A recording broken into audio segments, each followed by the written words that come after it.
Welcome student, new lecture of electromagnetic induction.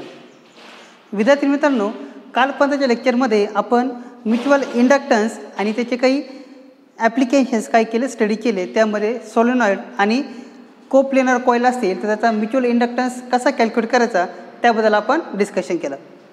आजच्या लेक्चरमध्ये आपण एक नवीन टॉपिक स्टडी करतोय, तो म्हणजे कपलिंग. ठीक आहे, कपलिंग म्हणजे काय सांगतो आपण की समजा आपल्याकडे दोन कॉईल असतील आणि ह्या दोन कॉईल जर का आपण कपल केल्या म्हणजे जर का ते जॉईन केल्या तर त्यांचा म्युच्युअल इंडक्टन्सचा काय इफेक्ट होईल तो जर का स्टडी करता असेल त्यासाठी आपण काय करतो, हा कपलिंग हा टॉपिक काय करत असतो, स्टडी करत असतो. मग आपल्याला माहिती की ज्या दोन कॉईल्स असतील, समजा एक कॉईल आहे तुमची की त्याच्यातून I1 एवढा करंट पास होतोय आणि या कॉईलचा काहीतरी नंबर ऑफ टर्न्स असेल समजा N1 आणि हे कॉईल त्यातून करंट समजा पास होतोय I2 आणि त्याचा जो काही नंबर ऑफ टर्न्स आहे समजा N2 आहे. तर ज्यावेळेस आपण या दोन कॉईल कपल करणार म्हणजे ज्यावेळेस आपण यांचे दोघांचे म्युच्युअल इंडक्टन्स ज्यावेळेस आपण कनेक्ट करणार त्यावेळेस जो काय आपल्याला फॅक्टर मिळेल म्हणजे त्याला आपण म्हणतो थोडक्यात के.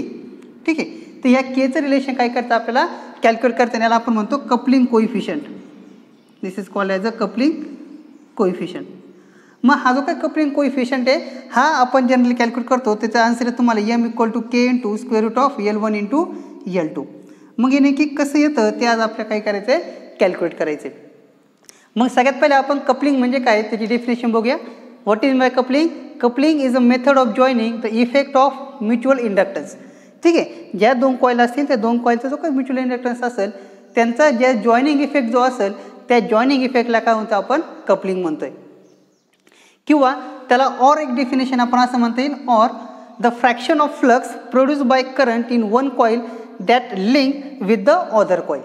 म्हणजे काय की समजा ही जी काही कॉईल असेल ह्या कॉईलमधून जे काय फ्रॅक्शन ऑफ फ्लक्स जे काय प्रोड्यूस होणार आहे. आता आपल्याला माहिती आहे की समजा ह्या कॉईलमधून जर का आपण करंट पास केला I1 तर याच्यामुळे काय होणार की ही जी काय कॉईल आहे ह्या कॉईलमध्ये काय होणार आहे, मॅग्नेटिक फील्ड प्रोड्यूस होणार आहे. मग मॅग्नेटिक फील्ड प्रोड्यूस झाली म्हणजे याचा अर्थ काय असेल की त्या ठिकाणी काय होणार की फ्लक्स काय होणार आहे, प्रोड्यूस होणार आहे. मग हा जो काय फ्लक्स आहे हा फ्लक्स काय होणार तुमचा या सेकंडरी कॉईलवर काय होणार आहे, लिंक होणार आहे. मग कपलिंग काय डिसाईड करतो आपल्याला की it measure the which or what fraction of flux is passing or link with secondary coil due to the first. ठीक आहे, म्हणजे या फर्स्ट कॉईलमुळे किती फ्रॅक्शन ऑफ मॅग्नेटिक फ्लक्स या सेकंडरी कॉईलवर लिंक झाला त्याला आपण काय म्हणतोय, कपलिंग फॅक्टर. ठीक आहे, मग हा कपलिंग फॅक्टर आपल्याला काय करायचं आता कॅल्क्युलेट करायचं आहे.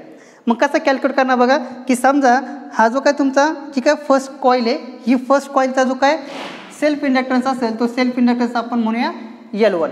मग आपल्याला जनरली माहिती आहे की काय सांगतो आपण की जो का तुमचा फ्लक्स असेल दिस फ्लक्स इज डायरेक्टली प्रोपोर्शनल काय तुमचा I, म्हणजे त्याचा अर्थ फ्लक्स काय लिहिता येईल आपल्याला L × I म्हणजे L = काय लिहिणार आपण Φ/I.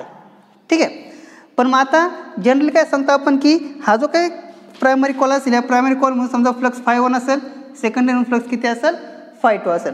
ठीक आहे, याचे नंबर ऑफ टर्न्स N1, याचे नंबर ऑफ टर्न्स किती आहे N2. मग आता mutual self inductance of primary coil किंवा जी काय फर्स्ट कॉईल आहे त्या फर्स्ट कॉईलचा जो काय सेल्फ इंडक्टन्स असेल तो काय लिहिणार आपण N1 × Φ1 आपण काय लिहिणार करंट I1. बघा काय येईल आपण self inductance L1 = N1 × Φ1 upon I1. Similarly जी काय सेकंडरी कॉईल आहे या सेकंडरी कॉईलचा जो काय सेल्फ इंडक्टन्स आहे तो सेल्फ इंडक्टन्स किती लिहिणार आपण N2 × Φ2 अपॉन I2. ठीक आहे, हा कशामुळे असेल तुमच्या सेकंडरी करंटमुळे असणार आहे. मग आता आपल्याला माहिती की ही जी काय कॉईल आहे ही एक सिंगल कॉईलमध्ये आपल्याला काय होतं की सेल्फ इंडक्टन्स काय होतोय, प्रोड्यूस होतंय. पण ही एक कॉईल ज्यावेळेस आपण सेकंडरी कॉईलच्या व्हिसिलिटीमध्ये किंवा त्याच्या ज्यावेळेस आपण नेबरिंगमध्ये ठेवणार आहे त्याच काय होणार आहे की ह्या कॉईलमुळे जो का फ्लक्स असतो तो फ्लक्स काय या सेकंडरीवर काय होणार आहे, असोसिएट होणार आहे आणि त्यामुळे आपल्याला काय मिळणार आहे, म्युच्युअल इंडक्टन्स हा कन्सेप्ट काय होणार तिथं आपल्याला मिळणार आहे. ठीक आहे, मग त्याच्यामुळे काय होणार की आता ही जी काय प्रायमरीमुळे जी काय सेकंडरीमध्ये जो का फ्लक्स प्रोड्यूस होईल किंवा जो काही म्युच्युअल इंडक्टन्स असेल तो म्युच्युअल इंडक्टन्स आपल्याला काय लिहिता येईल बघा mutual inductance of first coil due to the secondary. ठीक आहे, मग हा जो काय म्युच्युअल इंडक्टन्स आहे तो काय लिहिणार तुम्ही बघा किती असेल तो तुमचा N1 × Φ12 काय असेल तर बघा N1 × Φ12 अपॉन काय असेल I1. ठीक आहे, म्हणजे आकाशामध्ये प्रोड्यूस झाला आहे तुमच्या I1मुळे.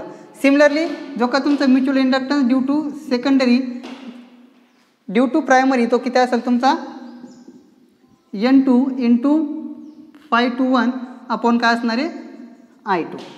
ठीक आहे. मग हा जो काय तुमचा फ्लक्स जो काय आपण रिप्रेझेंट केला आहे तो फ्लक्स काय असेल तुमचा जनरली बघा. मग आपण ज्या सिच्युएशन इथं लिहितोय आपल्याला माहिती की जो का phi12 हा कसा असतो इक्वल टू आपल्याला काय लिहिता येईल k इंटू phi1. ठीक आहे. आणि हा जो काय तुमचा phi21 लिहिला आहे तो तुम्हाला लिहिता येईल k इंटू phi2. त्या व्हॅल्यूचा का आपण इक्वेशन सबस्टिट्यूट केलं तर आपल्याला बघा m12 equal to n1 into k into phi1 upon काय असेल I1 आणि m12 हा काय असणार तुमचा n2 into k phi2 upon काय असेल I2. ठीक आहे. पण आपल्याला कंडिशन माहिती जो काही म्युच्युअल इंडक्टन्स असतो first coil due to secondary is equals to mutual inductance of secondary with respect to primary is equals to काय असणार आहे m असणार आहे. मग समजा आपण या दोन्हीचं जर का मल्टिप्लिकेशन केलं तर काय मिळेल बघा आपल्याला m12 into m21 that is काय मिळेल आपल्याला m². ठीक आहे. म्हणजे इक्वेशन असं लिहितो directly m² is equals to काय लिहितं आपल्याला n1 into k phi1 upon I1 into n2 into k phi2 upon काय असेल I2. ठीक आहे.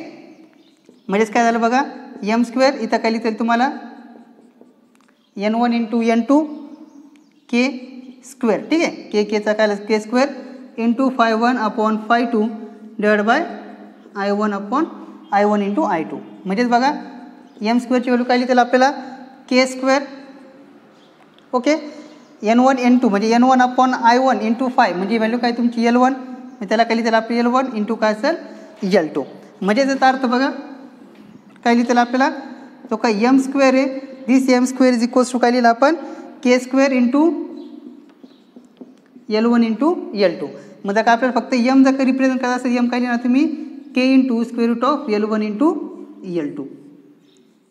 ठीक आहे. म्हणजे याचा अर्थ काय की हा जो काय k हा k काय रिप्रेझेंट करतो आपल्याला की कपलिंग फॅक्टर काय करतो रिप्रेझेंट करतोय.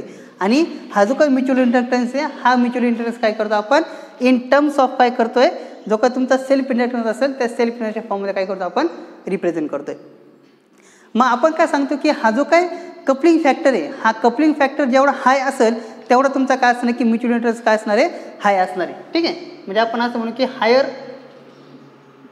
The value of k high is the mutual inductance. ठीक आहे. तर म्युच्युअल इंडक्टन्स किती असेल हाय असेल.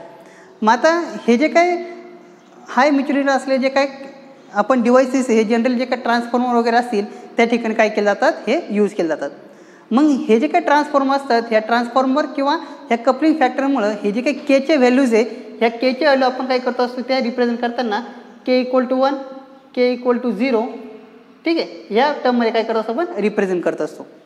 मग k इक्वल टू 1 याचा अर्थ काय असतो की जे काही दोन कॉईल ज्या असतील त्या दोन कॉईल कशा असतील तुमच्या कशा असतील आयडियल कपलिंग असतील. ठीक आहे. आयडियल कपलिंग म्हणजे याचा अर्थ काय की थोडक्यात जे काय प्रायमरीपासून जो काय फ्लक्स इमर्ज होणार आहे हा टोटल फ्लक्स काय होणार तुमच्या सेकंडरीवर काय होणार आहे लिंक होणार आहे. त्या सिच्युएशनमध्ये जो फ्लक्स असेल ते किंवा ते जे काही कपलिंग असेल त्याला काय म्हणतो आपण आयडियल कपलिंग म्हणतोय. त्यानंतर ज्यास k इक्वल 0 असेल म्हणजे याचा अर्थ काय की समजा दोन कॉईलमधलं जर का सेपरेशन डिस्टन्स खूप जास्त असतील तर त्यावेळेस काय असेल की त्या ठिकाणी जर का कॉईल किंवा जे काय तुमच्या मॅग्नेटिक फ्लक्स ह्या जर का लिंक होत नसतील तर त्या ठिकाणी तुमचा जो काय फॅक्टर तो फॅक्टर किती असणार आहे k इक्वल टू किती असणार आहे 0 असणार आहे. ठीक आहे. तर त्यासाठी आपण आता काही व्हेरियस सिस्टीम्स आहे त्या व्हेरियस सिस्टीमसाठी कपलिंग फॅक्टर कसा असेल तो काय करणार आपण डिस्कस करणार आहे.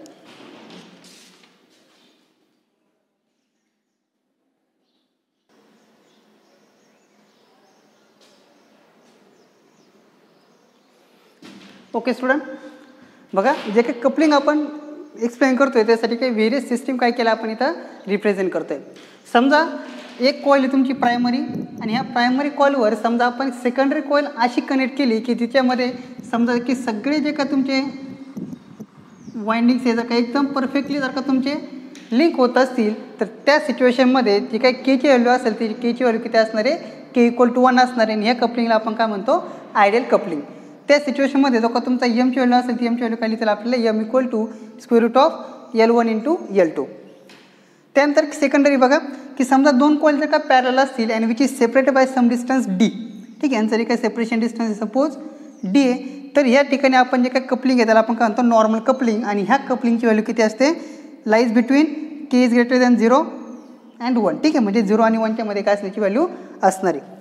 मग याच्यात काय सांगतो आपण, तर काय सेपरेशन बिटवीन टू कॉइल्स ह्या जर काही इन्क्रीज झाल्या तर तुमचा कपलिंग फॅक्टर काय इन्क्रीज होईल, सेम तुमचा म्युच्युअल इंडक्टन्स पण काय होईल, इन्क्रीज होईल. त्यानंतर समजा दोन कॉईल काय केला आपण परपेंडिक्युलर ठेवल्या, तर त्या सिच्युएशनमध्ये काय असेल की त्या ठिकाणी कोणत्याही प्रकारचं काय होणार नाही, कपलिंग होणार नाही. का होणार नाही, कारण की ह्या ज्या काय कॉईलमध्ये का फ्लक्स बाहेर पडणार आहे, हा फ्लक्स काय होणार नाही, ह्या सेकंडरी कॉईलवर काय होणार नाही, कोणत्याही प्रकारे लिंक होणार नाही. मग जर काही तर कोणत्याही प्रकारचं लिंकेज होत नसेल, त्याचा अर्थ काय असेल की त्या ठिकाणी कपलिंग काय असेल 0 आणि जे काही म्युच्युअल इंडक्टन्सची काय व्हॅल्यू असेल ती पण किती असणार आहे, 0 असणार आहे. मग या सगळ्या सिच्युएशनवरून आपण एक के हा आपल्याला डिफाईन करतील बघा.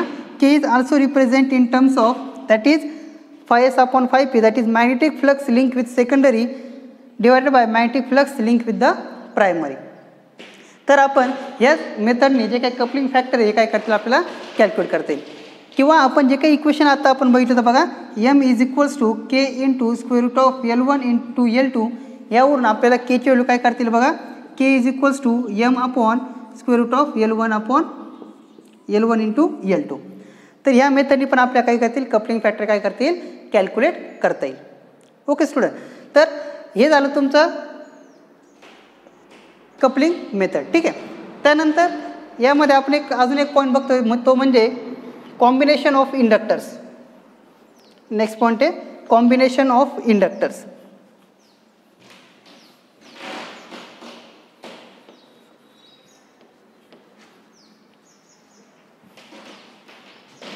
Combination of inductor.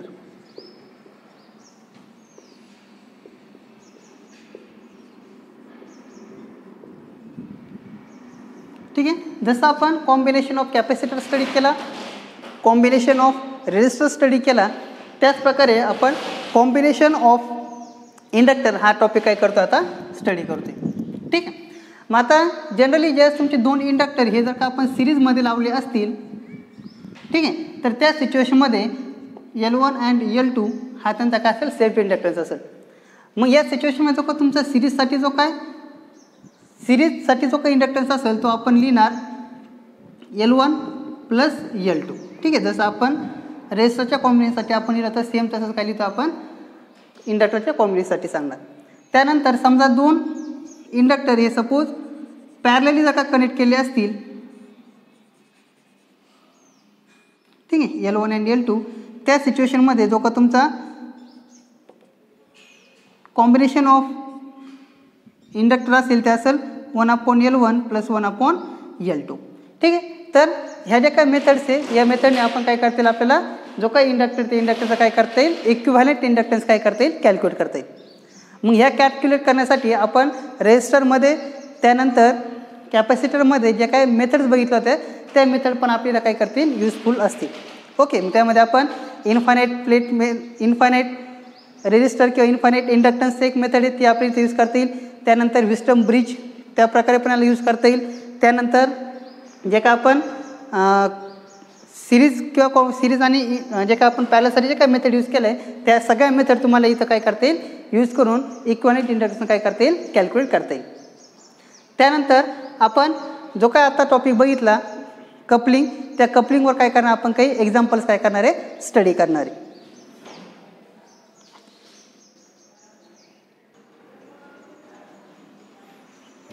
Okay student, then there are some problems on coupling.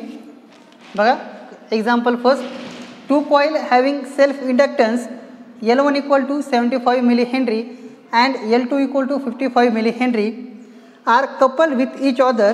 The coefficient of coupling is 0.75. Calculate the mutual inductance. मग काय सांगितलं आपल्याला की L1 तुम्हाला दिलेला आहे 75 मिली हेनरी, L2 तुम्हाला दिलेला आहे 55 मिली हेनरी, त्यानंतर K equal to 0.75 that is coupling factor and we have to calculate mutual inductance. ठीक आहे, तर आपल्याकडे फॉर्म्युला काय बघा, mutual inductance M equal to K into square root of L1 into L2.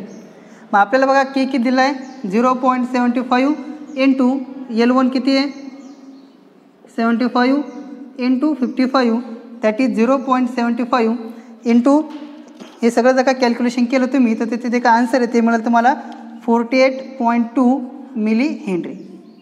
ठीक आहे, जे काय आन्सर असेल ते किती असेल 48.2 milli Henry.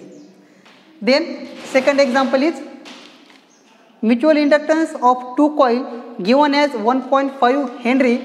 The self inductance of coil L1 is 5 Henry, L2 equal to 4 Henry. Find the coefficient of coupling.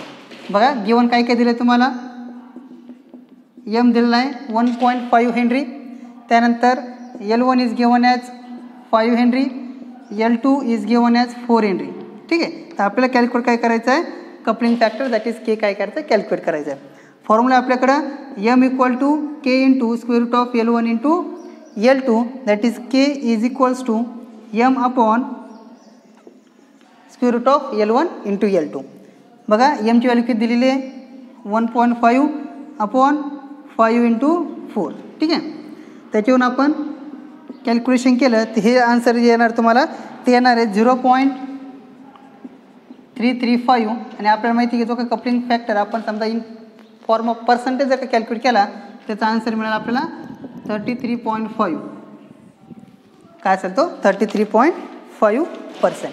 तर अशा प्रकारे हे जे काही कपलिंग ही जी काही मेथड आहे ह्या मेथडवरती आपण थिअरी आणि त्याचे काय केले आपण प्रॉब्लेम काय केले स्टडी केले. जर तुम्हाला व्हिडिओ आवडला असेल तर चॅनलला लाईक करा, सबस्क्राईब करा आणि शेअर करा. थँक्यू.